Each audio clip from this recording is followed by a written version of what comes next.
Welcome to my senior thesis defense. The essay is titled The Fellowship of Fates. Now, I must warn you, music and media will be used in this presentation. One clip will be watched and the rest will be assisting me in the showcase, okay? As we count down toward this explanation, I must tell you that the themes of this essay, this defense, actually can impact your life. These are important themes that must be addressed, okay? The final countdown has arrived, and the defense, let's get it.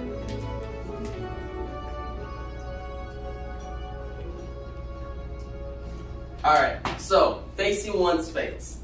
Free will versus escapism. Now, my thesis, as you see right here, through the evaluation of many stories on fates, it has been noted that it's more effective to use free will to oppose one's problems instead of escaping into an abyss of falsehood. Now, individuals are all the same, yet different. People are the same in that they all at some moment feel the temptation of escapism. They avoid their fates for either personal or psychological reasons.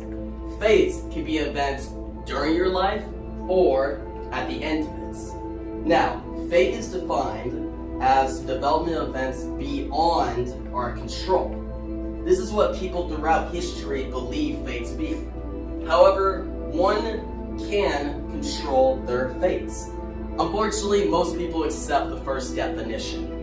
And instead of facing fate head on, one decides to escape. Escape means to break free from confinements. One cannot break free from reality and expect a satisfactory ending. One must stay based in reality and try to change the ending that they so fear. It is better to try and change the confinements of one's reality than escape into a false deliberation phase, a world of mythology, or a mindset of flawed power. Escaping away from the battlefield of life only leads to one missing the opportunity to become the best version of themselves. Now, I got a clip from The Fellowship of the Ring, the movie, and it's important to acknowledge that the longer you're escaping your fates, the more time that is being lost.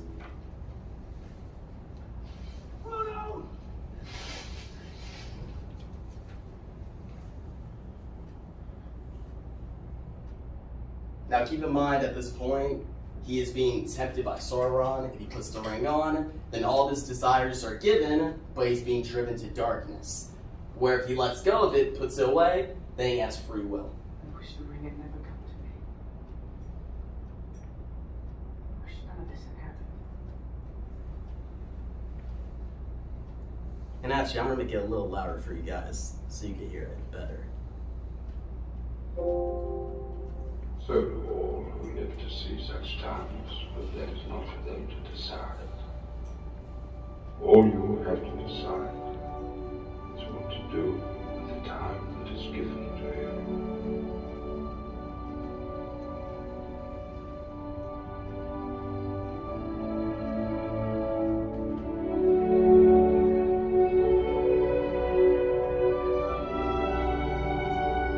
So remember those words. All you have to decide is the time that is given to you.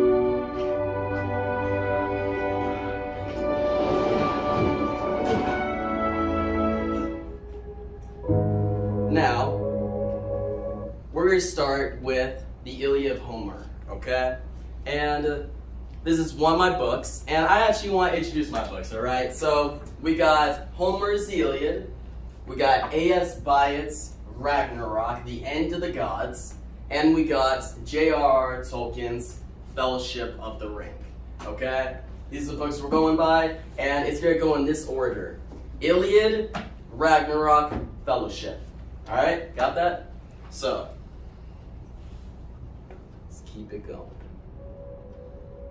So, in the Iliad of Homer, we have this character Achilles. And Achilles is one of, if not the best warrior in the Trojan War. And when he's confronted by Agamemnon, Agamemnon humiliates him in front of his brethren by trying to take his concubine, his war prize. Which, as you know, back then, Greek mythology, if you try to take a warrior's war prize or concubine, that is a bad thing to do. Now, Achilles, he doesn't like this. He decides, you know what? I'm not going to take orders from my king any longer. I'm going to go off my own. And in a way, he doesn't escape. He goes off to deliberate. So at this moment, he's fine. He uses free will to be away from the king. But then he has a big realization. If he's away from the battlefield, then he doesn't have honor. And in my essay, I define what honor is at one point. So, honor in Greek mythology is the value of one's person, what they bring to society, okay? And if Achilles does not die in the battlefield, then he doesn't have an honorable death, he's not remembered. So, he goes to his mother, the sea nymph goddess Thetis, and instructs her to go to Zeus and tell Zeus to make the enemy, the Trojans, more powerful, okay? By doing this, now the Achaeans, his side of his people, are going to die. And, as you guys know in the Iliad, his best friend Patroclus dies as well. So there's a lot of consequences when you decide to leave the battlefield alive. And when he's deliberating, that time that he has 1 foot in reality and 1 foot out of reality in a delusion, he is faced with 2 destinies, okay? One destiny, the one that's honorable, die in battle. The other is live out his life. But it'd be boring. It wouldn't be honorable. The gods are manipulating him. When you escape from the battlefield, you are open to this manipulation. The gods can get involved. People can get involved. And they can tug on your desires, your power, everything you have. Okay? And that's what happens to Achilles. For a while, he just stays away. And he's proven right. Like the Achaeans, they don't do well. The Trojans start winning, people are dying, they obviously need Achilles. But what did it cost for him to gain that value? It costed a lot. People's lives, his best friend. But from there, what happens is he finally realizes that he needs to go back into the battlefield.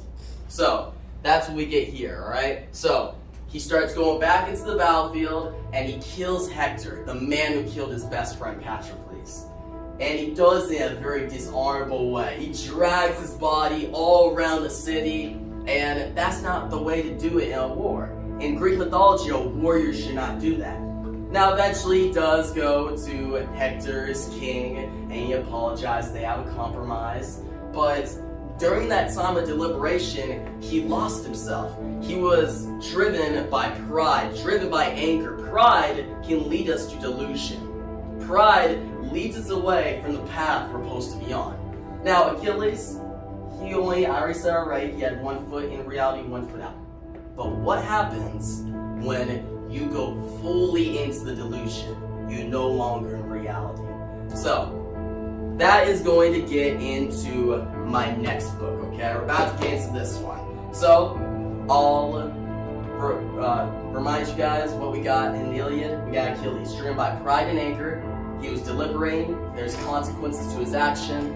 He escaped to prove his value. He didn't do it because he feared his fate. I want to make that note. He didn't escape the battlefield because he feared his fate. He escaped it to prove value. Now, in A.S. Byatt's Ragnarok, it's a little different, alright? So, in here, we got a young girl. World War II, England. Now, she is evacuated to this countryside where bombers, they have no interest. So she's not going to be bombed, she's not going to die, right? But she still fears the Germans, alright? So it says in the book, there's a quote, where every night when she's in bed, she feels like the Germans are chopping down the legs of her bed and are going to destroy her, okay? So this is a paradoxical fate. On one hand, in logic, she's fine. She's at countryside, she's with her mother, she's okay. Her dad, on the other hand, is in the war. He's doing dogfights in the sky, he's saving people's lives. She doesn't think he's going to return. Her mother, she doesn't think she's going to live on. She thinks she's going to lose her mother and father. But that's actually not true. They're safe. A paradoxical fate is one where you see the logic, but you decide to go to the delusion. It's a mix of delusion and reality, all right? Now, that's when escapism, the villain, all right? Escapism comes into play, and you see this young girl, instead of going by the chronological order of life, she decides to go in the allegorical style of life, okay? Now, allegorical means a hidden meaning. Allegory, okay? So, when you decide to try and get people to go by this hidden meaning of yourself, that's the wrong direction. You don't search for meaning. Meaning comes to you, okay? So when the young girl decides to go into Norse mythology, all right? She goes into Norse mythology, the Ragnarok of the gods. You got Odin, the god of wisdom, war, and death. You got Thor, who is the god of thunder. You got Loki, the god of mischief and endings, okay? She actually gets interested in Loki a great bit. And before we get to this moment, I want to talk more about the Norse mythology. So, she gets interested in Loki because Loki is about forms, okay? He turns into different forms. He basically is driven by nothing. So, when the young girl is in this delusion, she starts thinking there's no meaning to anything. That's what escapism can do to us. If we're not in reality, we start thinking everything that is real means nothing, and we actually like the delusion a lot more because it's reassuring, right? Reassures us, we feel good, but we're not actually doing anything. We're not facing our fates. Now, the young girl, she was more in the allegorical order of life, but then her father returns. And when her father returns, this is a big moment for her because this proves that everything she was doing was wrong. She should have not went into a story that was relatable to her. She has her father that returns, and she sees him as a man that actually faced his fate. He survives. Now, when you face your fate, you're able to accomplish wonders, okay? I want to emphasize that. When you face your fate, when you decide to be based in reality, you can accomplish wonders. Now, I know this is Superman. He's doing big things, flying. It's on another level. But the little girl's father, she sees him in this way. He returns and she's surprised. She sees her mother's alive. Her dad's alive. They made changes. They faced their fates. And he tells her that she needs to have a daily routine. She needs to be based in reality and go by the chronological order of life, okay? So, chronological versus allegorical. Free will versus escapism. In line, all right? Now, Iliad, we had anger and pride versus what you're actually supposed to do, your role, honor, okay? That's what we've been talking about. And when you're able to face your fate, it's such a big moment. You actually carry out what you're supposed to do. Because life is set up in a way that we will do great things. And that's when we go into the next book, okay? J.R.R. Tolkien's The Fellowship of the Ring. The other two books showed what escapism could do. First one, deliberating half and half, right? Second book, fully escapism. This one, we got Frodo Baggins, okay? He uses his free will to combat the adversity that is the Lord of the Rings, Sauron, okay? Now, he is given this ring that he puts it on. He can be invisible, that's one cool thing, but he can also get his desires. He can get power. And we have one character in this book that joins him when they're heading off to Mordor. You have this fellowship. 9 people, 9 warriors, alright? Well, 8 warriors and a hobbit. But what happens is one of them, Boromir, he starts getting taken control of by desire and power. And there's a moment when he tries to take advantage of Frodo. He gets overwhelmed, and it shows how power, a false sense of power, can lead us away from what's actually going on in reality. He got stuck in his own head. Whereas Frodo, he doesn't get stuck in his own head. He doesn't put on the ring. He does at some point with the Black Riders. When the Black Riders from Sauron try to kill him, he almost dies. But his free will gets him through that adversity. His free will is what gets him to Mordor, okay? And right here, the Fellowship, when they're taking off, this is from Fellowship of the Ring. Now the movie is a little different from the book, but these main moments still go by the theme of the book about free will. Just seeing these 9 people from across Middle Earth going across the land, and they're setting out to face their fates, to go against Sauron, to make a change, to save the world. That's a big thing to do. They're not escaping. They're doing what's right. But as I said, Boromir, even when you do things that's right, you will still be tempted. You'll be tempted to escape, to give into your desire of power, to go by the allegorical instead of the chronological. So, to end off my presentation, I want to remind you guys, free will is better than escapism. And if you want to become a better version of yourself, you can't do that if you're escaping, if you're living a delusion. You have to be based in reality. And great events will come in life. And if you decide to escape, you'll miss out on them. You'll miss out on opportunities. You'll miss out on becoming great. So, thank you guys. That was the presentation. Now you guys can tell me what you think about it. Just to clarify, so would escapism be just accepting fates or just ignoring fates? Ignoring fates. Yeah, so ignoring your fate Yeah. would lead to would it then be better to just not and so in that case, so then we should strive to know what our fate is? So if you're based in reality and you're actually trying to continue by the chronological order of life, say you're living your life, daily routine, right? You'll figure out what that fate is. Okay. And I mentioned in my presentation that like you shouldn't search for meaning. Meaning comes to you. Okay. So it comes in time. All right. And with like what Gandalf said when he was like, in time you'll figure it out, right? So that will happen. Mm-hmm. But the longer that you're away from that, when you're escaping reality, it's one thing you're ignoring your fate, but you're also not really figuring out what you're supposed to do. So you'll eventually get to that fate, but it'll come more as a shock. And all those opportunities that you could have got along the way have been lost. So the fate will come to me, so I'm so I guess why should I, if I should know my fate, if that's really important in order to escape the escapism, why should then I not but I'm supposed to just kind of just sit here and just wait for knowledge of my fate to come to me? So not just sit here. So it's one thing, okay, you're having a daily routine, but everybody has like a goal, right? So if you're striving toward that goal, when you have goals, you have opportunities that come up. And then you have a thing that happens where basically you have an end to that, all right? The end could be your fate, but fate could also be, say you get like a job opportunity, right? That's an opportunity. Now, fate could either be you don't get the job or you do.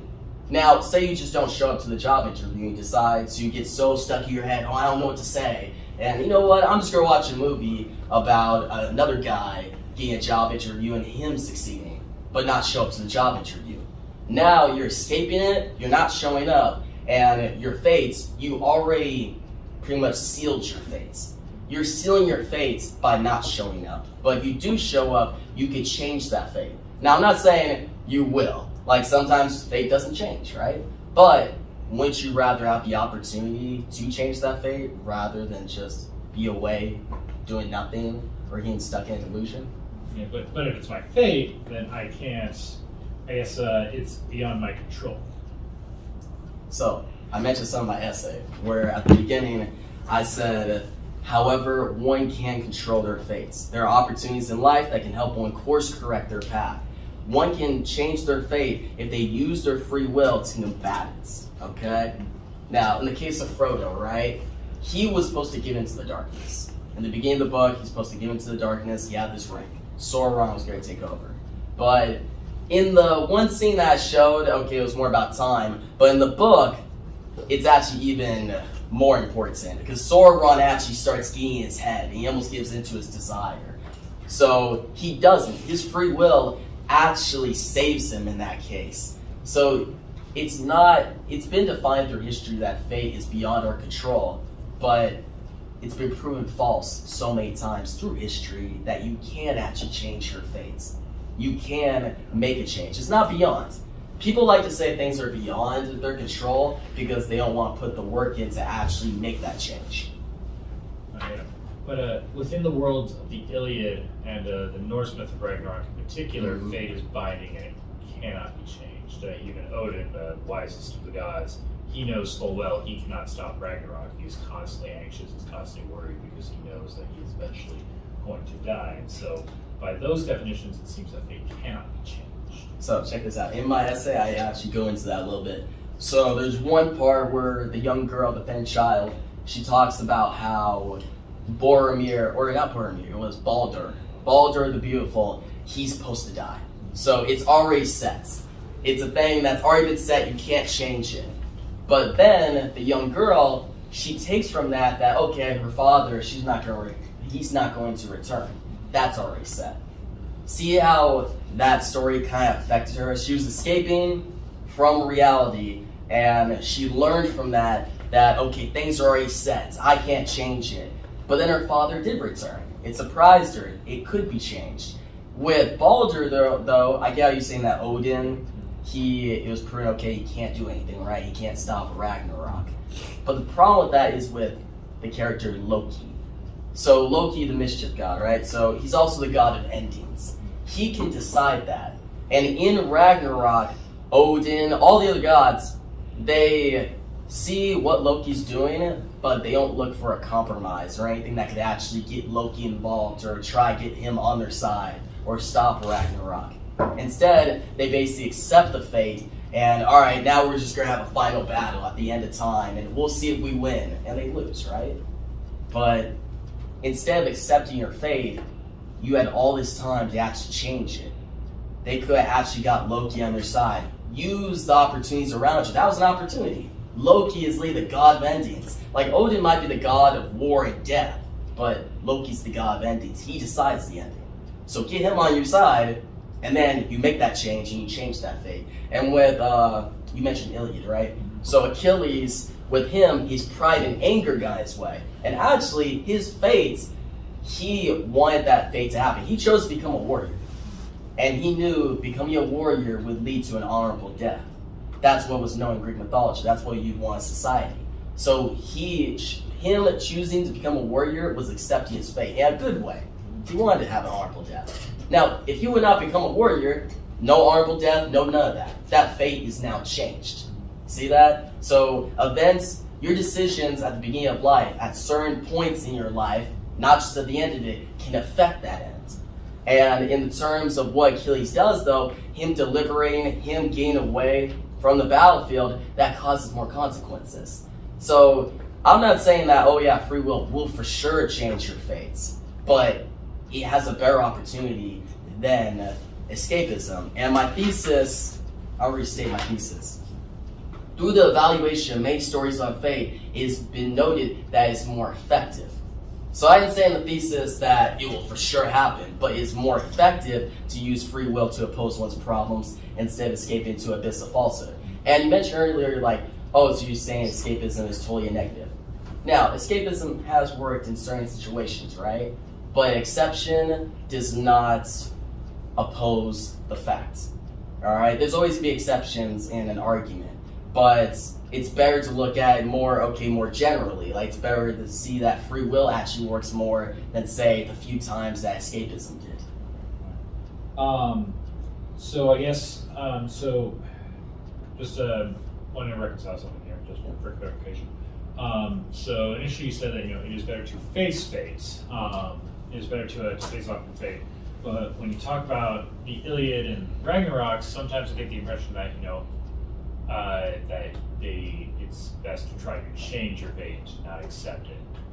Perhaps I'm just getting a different definition of accepting one's fate. Because for me, when I accept one fate, it's like I cannot control the outcome. I can only control how I face it. For example, with Achilles, I know if I go to Troy, I'm going to die. But so I choose to feel positive about that. I choose to go out in bravery. But he doesn't really change his fate in that sense. So I guess I'm just wondering how do you reconcile not really changing so much just that you believe in facing fate, but you also believe in changing fate. You see what I'm trying to say? Yeah, I see. So when I say face fate, right, that is to basically get people to think, do not escape, right? That's the first step. Face your fate is the first step, because then you're accepting, all right, so fate is in front of me. I have to deal with this. Now, change comes when you're facing that fate. It could happen, all right? Now, change is not for sure, but it could happen when you're facing your fates. When you actually take that opportunity and you use your free will. Free will is the strongest there. Because if you have your free will, then you're able to do positive things like change and facing it. And even if you do accept it, say you accept it. Now, say we knew our fates 10 years from now. We knew how we died, right? If that happened all this time for the next 10 years, we would probably do more. So you'd be like, okay, I want to actually, say I want to do something when I'm 80, right? Say I want to build businesses across the world and I want to help people do all these things, but it's going to take me 20 years. Well, now I only got 10 years left. So I'm going to go faster. I'm going to work harder for that. And in a way, that may change, because the consequence of that is now time. You're actually beating time in a way. You're speeding up time. So in this case, Achilles knew his fate, right? He could have sped up time a little bit and saved more people on the battlefield. But instead he escaped and more people died.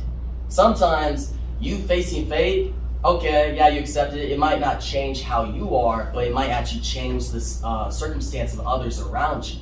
You might save other people. So that's why I think it's more effective to use your free will than escape. Because you're not just helping yourself, you're helping everybody around you, helping the world. Yeah. You like that? I've been talking a lot. Your time. Yeah.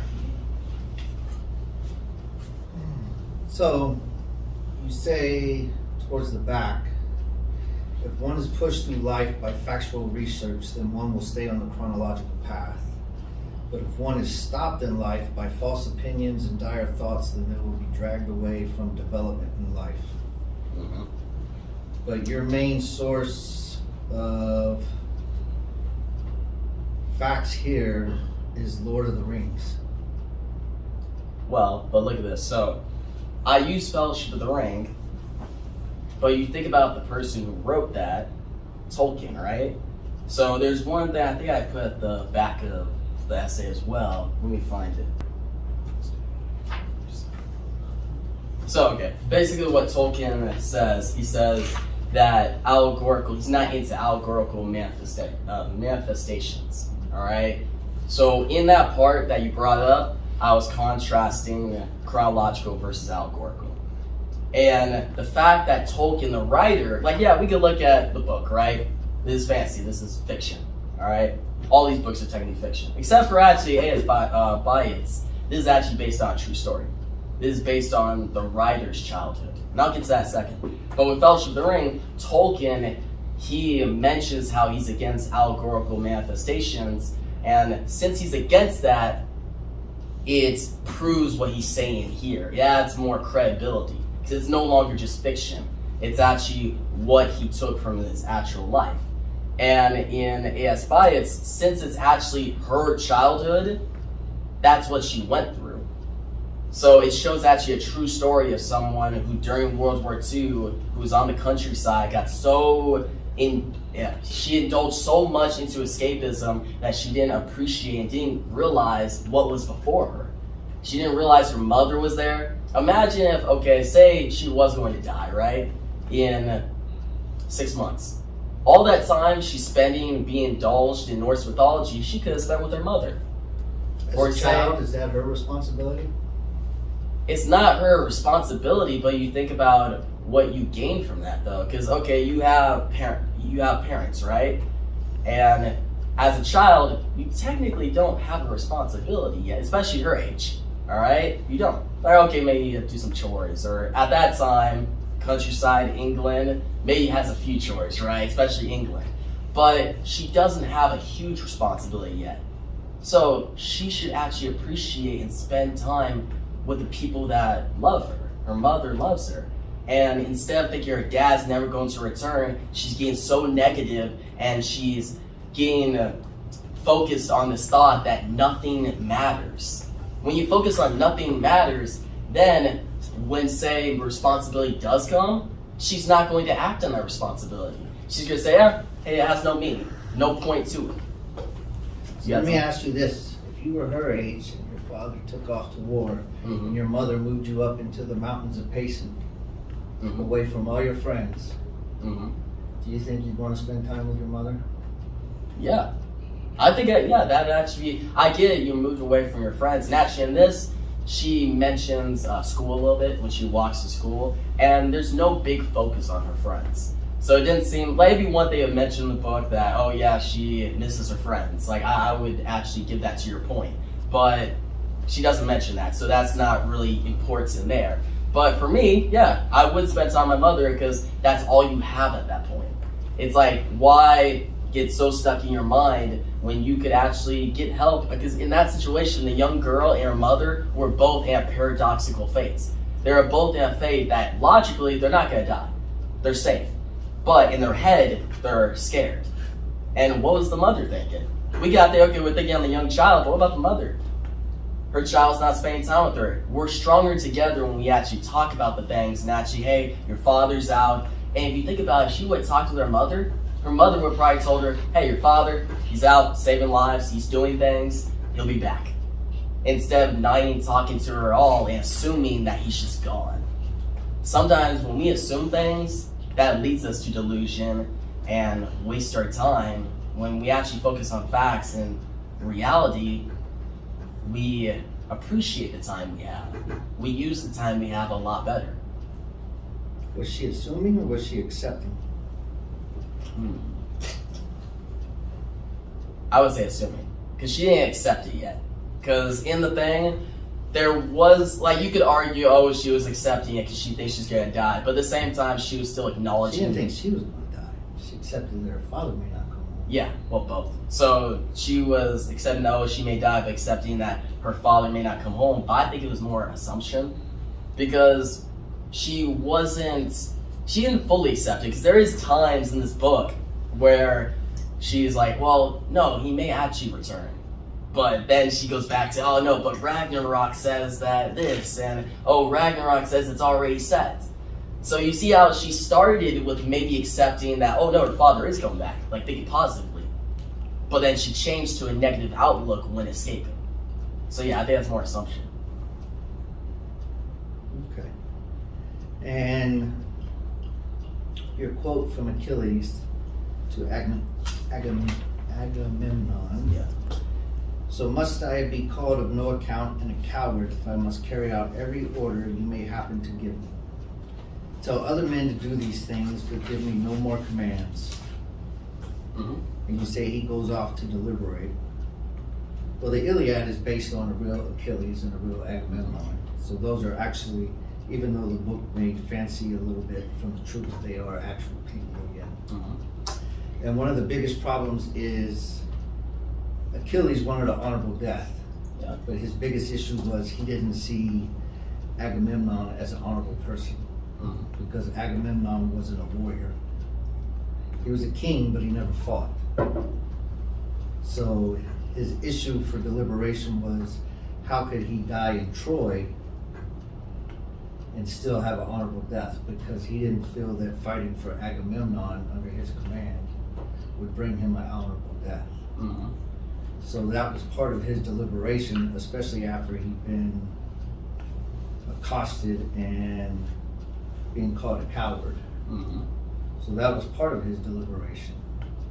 Now, let me speak on that. So that was fine. Because I mentioned that when he goes away from Agamemnon, he's using his free will. He didn't mess up there. That's good. And that's why I didn't focus on that too much, because he's doing the right thing. I was focusing more on escapism. What he does wrong is when he goes to his mother and instructs her to go to the gods and have the other side be more stronger and have basically his people die.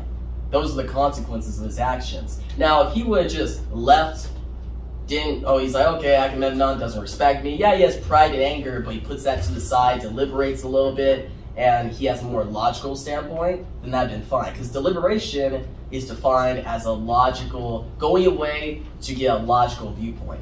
But what happened, well, he was more in his emotional viewpoint. He's more driven by pride and anger. So you see how that's more the problem there? Not just, okay, his whole thing with Agamemnon. That's fine. Like, I get that. Agamemnon's now an honorable king, and he needs to deliberate about that. I'm not saying deliberate's bad. Just, Okay. you gotta do what deliberate actually is. Like, it's a logical viewpoint. If you change it to be more emotional, you're no longer deliberating. You're just being stuck in your thoughts, and being stuck in your anger, stuck in your pride, and going into delusion.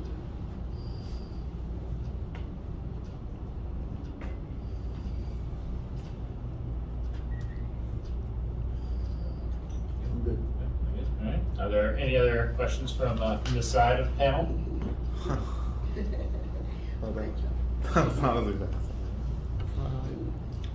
think it was good. I liked how you engaged all of us. Yeah. All right. Well, in that case, then I will declare this panel over. So we will discuss. We'll give Zerbal a copy of your grade. So congratulations. Yeah, I appreciate you guys so much.